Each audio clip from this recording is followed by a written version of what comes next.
Well, hello viewers and welcome. You find me at the Oregon V4 Supercharger, where they have 8 stalls ready to go. These are all the new V4 power cabinets here.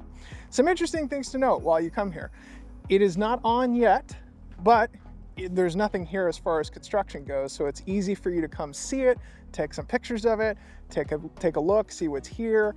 You can come up, play with the cables. Here, I'll show you I'll show you one of them that I've been messing with. This is the one for lightning. You see how the actual cable itself is significantly longer than the V3 cable is. So that would make it incredibly easy for you to be able to charge any non-Tesla vehicle with the NACS connector here, or they actually have Magic Dock built inside right up underneath the actual connector itself right here. So you could see how, if you're used to the V3s, where they've gone and they've upgraded the Magic Dock connector, how it's easy for you to pull out a CCS connector on the NACS. That would work the same way here. You also notice that you have a payment terminal, which will, I'm assuming Tesla will have software for it or something along those lines. The one thing that I noticed off of the charger that I wasn't catching online is that there is a active air shutter.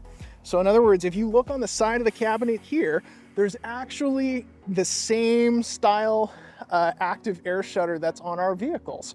So I thought that was something of interesting to note. Hopefully the stalls will come online soon.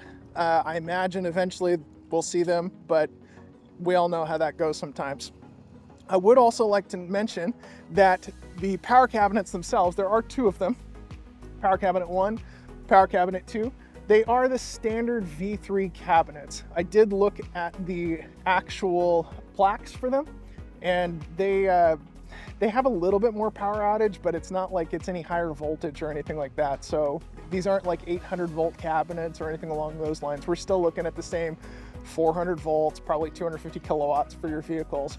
But obviously a great improvement over the shorter cables that we've been having with the V3 connectors. So hope this helps, and thanks for watching. Thank you, Tesla Charging, for putting these in, and we hope that they come online soon. Take care.